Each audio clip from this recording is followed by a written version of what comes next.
On this episode of Travelogue, come with us to experience the beauty of Daocheng. We'll get our hands dirty helping the locals and check out the old home of one of Tam's most mysterious families. We'll get a taste of the unique culture in Xiangcheng, watch llamas in a heated debate, and visit an ancient lammassery built inside a cave in the mountains. So sit back and enjoy the next exciting 30 minutes.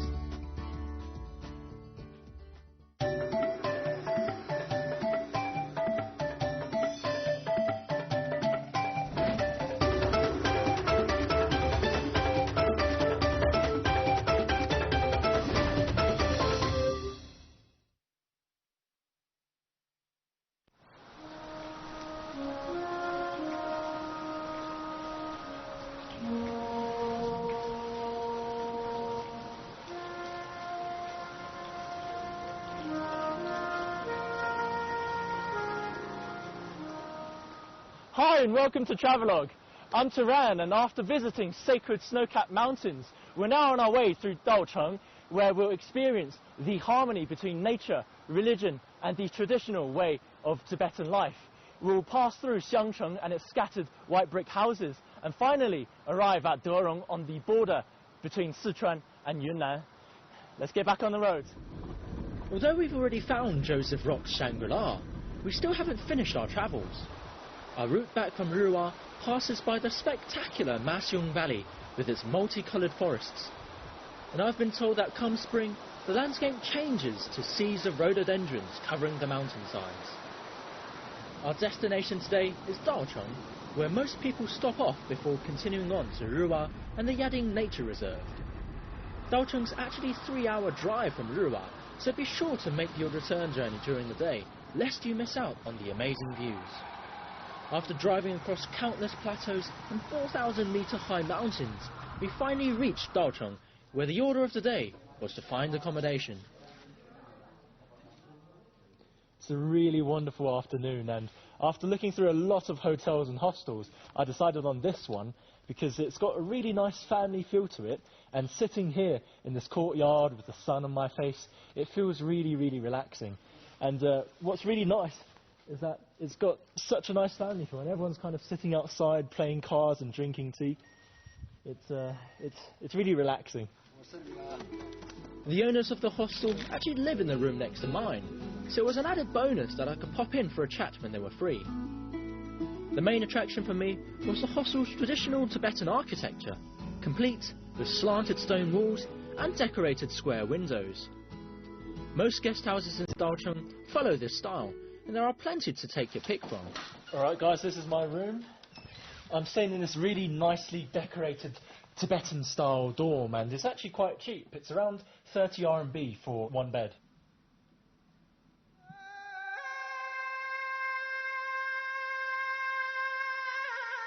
The next morning, we struggled out of bed at 5 AM as we'd heard the sunrise over Sula village is one of Daocheng's most unmissable events.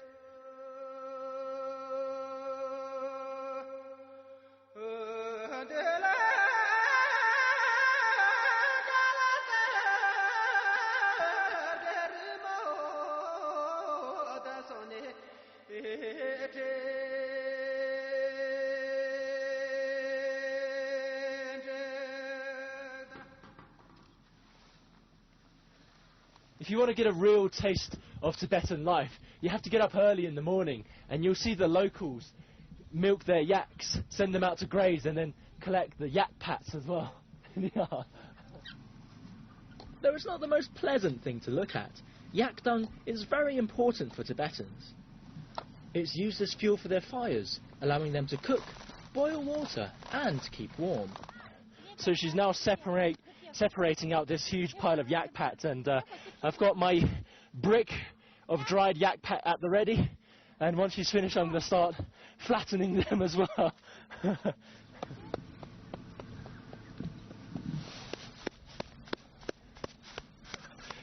It feels really weird, but it's actually really clean, and there's no nasty smell or anything. It's hard work. And to think, this one lady, she collects all of the yak pats in that basket of hers, and she brings it here and starts patting it all by herself. It's really not mud. I've got less on this hand, but it actually doesn't smell too bad.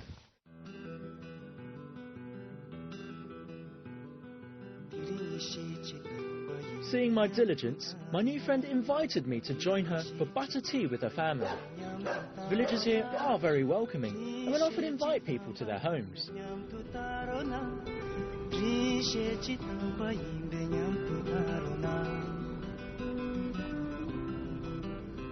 Moving on, our next stop lies at the old residence of a very interesting family.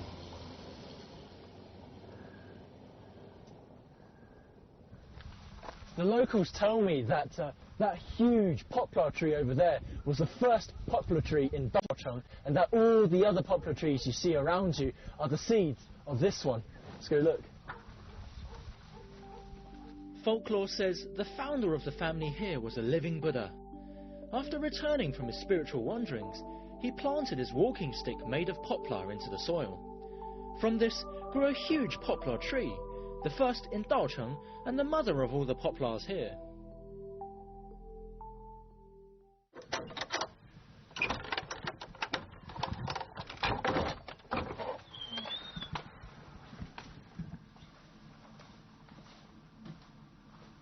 The family that lived here is something of a miracle in the Kham region.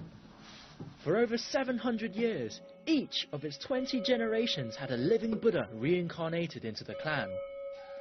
Not only that, they even had living Buddhas of two opposing sects living peacefully here. As such, you can find two prayer rooms inside this house, one for the Yellow Hat sect and one for the Stripe sect. The family still has living Buddhas to this day, but they've now vacated this house in order to turn it into a family museum.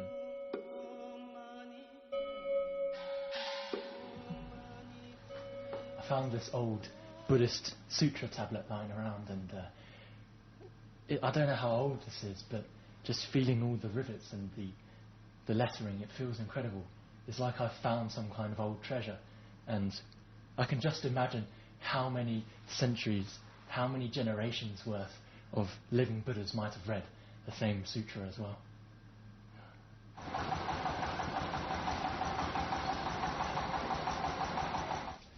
The best form of transport here in Daocheng is actually a bicycle, and I've rented one for a day for around 20 RMB, and I'm going to go see the sights around the town.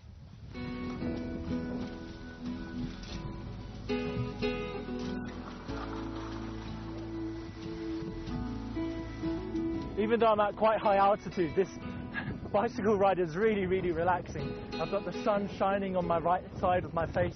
I've got the mountains and I've got the golden trees to the left of me. It's really, really, really calming and relaxing here.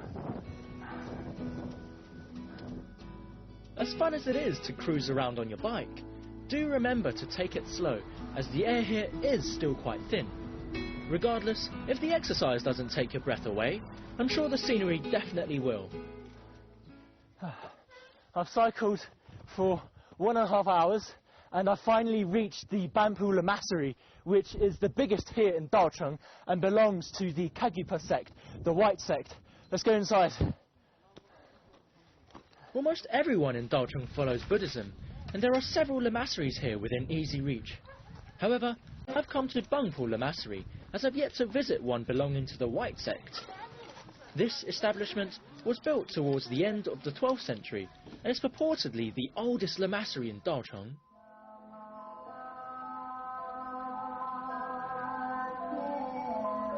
One of the most important reasons for people visiting the Bampu Lamasery is the statue of the founder of the white sect that he created with his own hands. Remember, when you're visiting, you must take off your shoes. This statue is of the Karmapa Dusum Khenpa, one of the founders of the Kagyu sect. There are in fact 4 main schools of Tibetan Buddhism, traditionally distinguished by the colour worn by their followers. As such, the Kagyu sect is also known as the white sect for the white robe their founder wore while meditating. This group is particularly mysterious, as its teachings are passed down orally so the relationship between teacher and student is highly stressed. But that's not all. I've been told this lamasserie holds something else that's also very dear to its followers. Legend has it that the first Karmapa wrote some words onto the rocks above, and we're going to go and climb and see if we can decipher them. 来，咱们走吧。爬，你先走，你先走，我不知道路。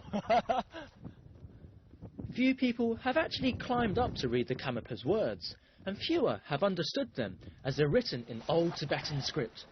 However, I wanted to see for myself what was written there, and see if my guide could make heads or tails of them.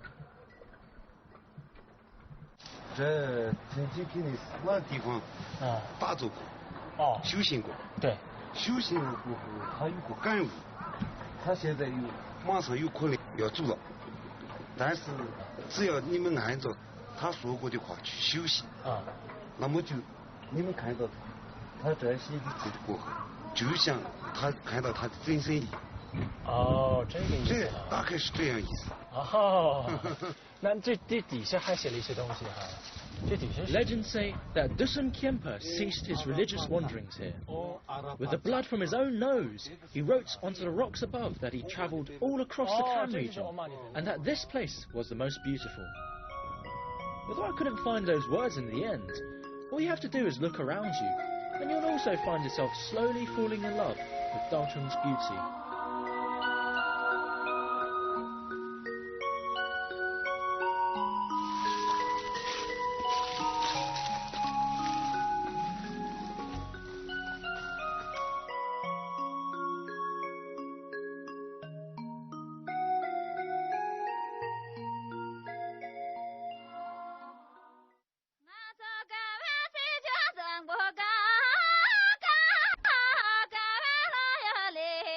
There's a saying here, come to Sula to see the sun rise, and go to Bung River to see the sun set. And what better way is there to finish off the day sightseeing than by visiting a natural hot spring? I've had a very long day's worth of cycling around, and I'm going to treat myself to this Rubuchaka hot spring, which is around a 20-minute ride outside of town. I'll see you in a bit. It may not look like it, but the water here supplies every single household in Dalchong. There are many family-run bathhouses in Rubuchaka, and tourists will often come here to relax after a tiring day, or indeed, even stay for the night. So it's actually really cheap. This place is around 10 RMB per room, and this is mine. I need to go in and change, so give me a bit of privacy. After an entire day of sweating on my bike, it was a great feeling to sit back and let the hot spring waters wash everything away. I've had a great soak. I'm dressed up in traditional Tibetan attire, and we're going to go get some grub.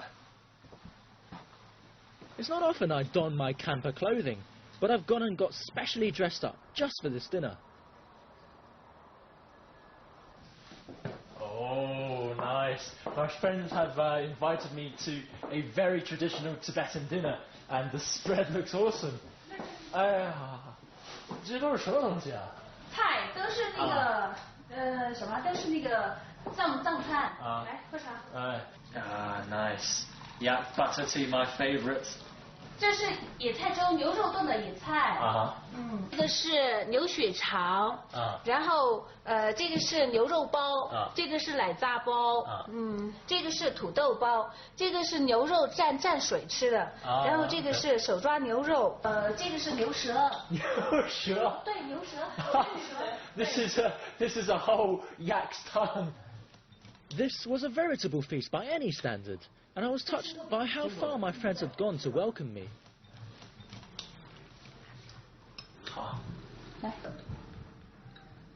This is yak's tongue. Let's give it a try.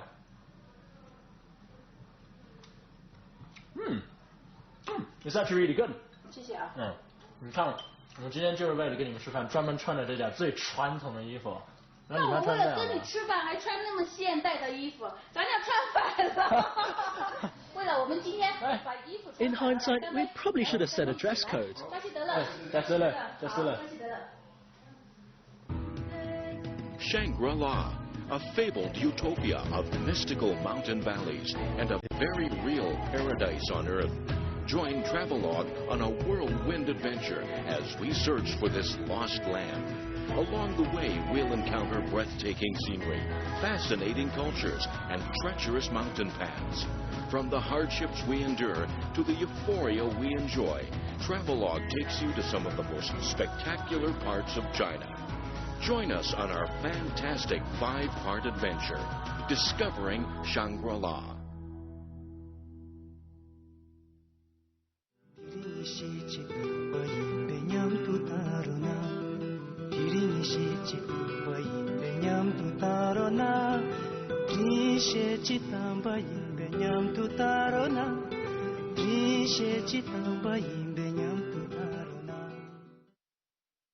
So we've arrived in Xiangcheng, which is around 2,800 meters above sea level, and it's markedly different from Daocheng because not only is the sea level different, but the climate and the weather's actually a lot warmer and a lot more comfortable for me. My first impression of Xiangcheng is that it's just so clean, and as soon as you enter town, you'll see its magnificent lamassery sat on top of a hill. I've come to the Songpiling Lamassery here on Bamu Mountain, one of the most important lamasseries in the Sichuan Tibetan area, as I've been told that if I'm lucky, I can catch the lamas debating their Buddhist doctrines in the morning. Let's go see.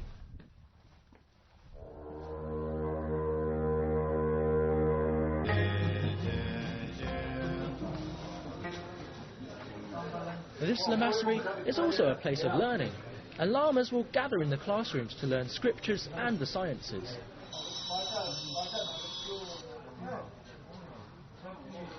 To test their knowledge, lamas often hold scripture debates out in the courtyard.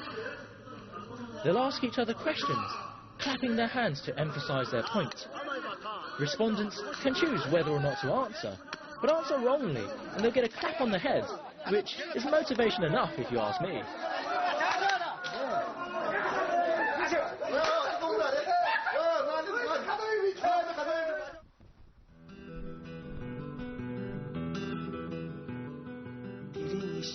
Xiangcheng is very different to other towns. Its pure white houses look like a string of pearls in the mountains.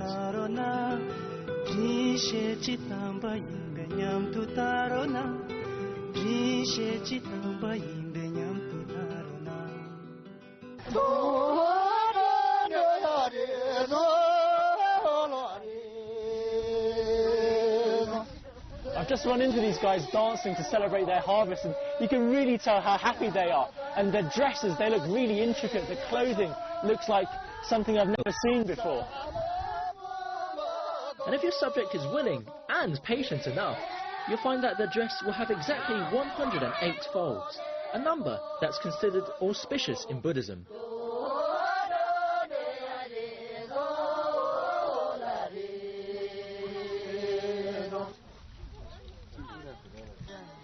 It looked like everyone had a great laugh, and with the festivities over, it was time for the villagers to go back to their towering homes.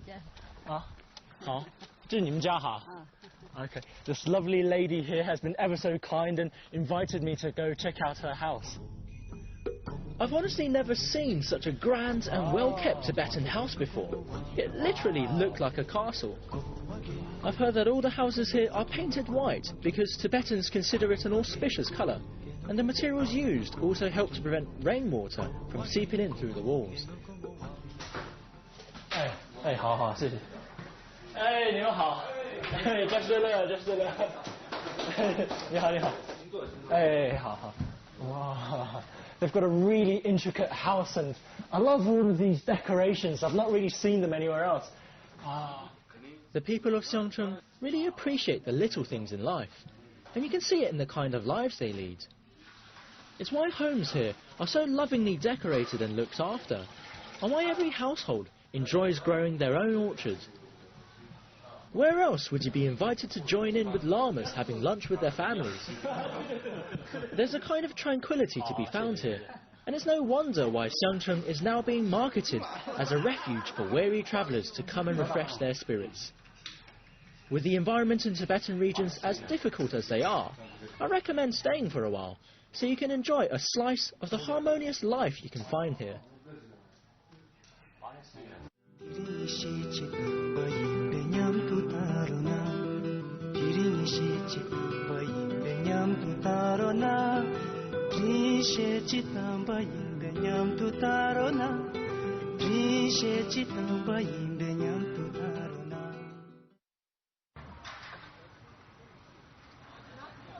So we're now on our way to Durong, which I've been told is a 170-kilometer drive from here, and it's going to be a very long ride.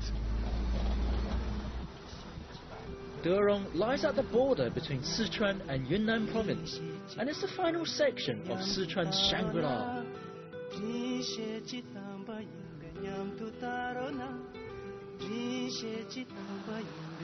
Although it takes a while to get there, there are many little villages dotted along the way that aren't on the tourist radar at all. If you have the time, I recommend stopping at a few and seeing what stories they might have to tell. You never know what little gems you might find. So we found this nice little village called Niding, around 50 kilometers from Jiangcheng, and it's got these ponds full of wild fish. And since Tibetans don't eat fish, they worship them as a kind of water Buddha.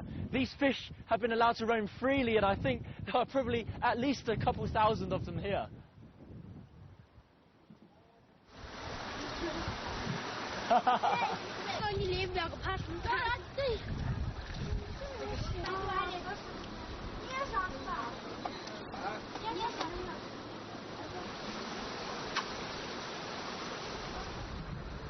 By the time we did eventually reach Durong, it was already night time.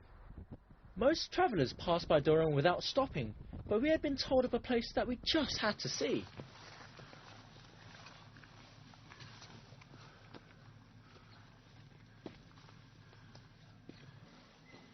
After a very bumpy and rather dangerous 1-hour ride from Durong, we've arrived at Wongjia Lamasery, which is built into this huge cavern in the mountain face. And people come here to worship at this Lamasery, which is considered to be receiving a golden key to the 108 sacred mountains in the Tibetan area. The name of this place loosely translates to Lamasery of 100 Ohms, and I was told it was one of the first lamaseries in Gansu Prefecture, built around the 8th century.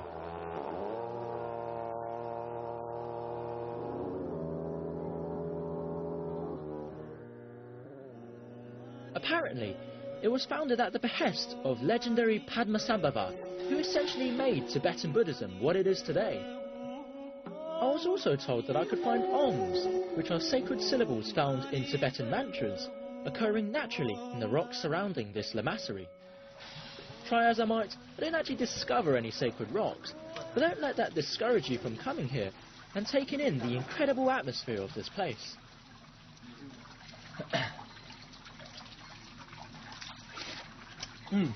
It's really cold and refreshing, and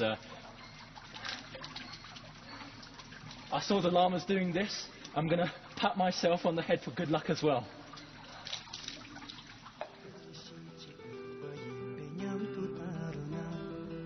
The journey so far has been nothing short of spectacular, but our adventure across Sichuan is finally coming to a close.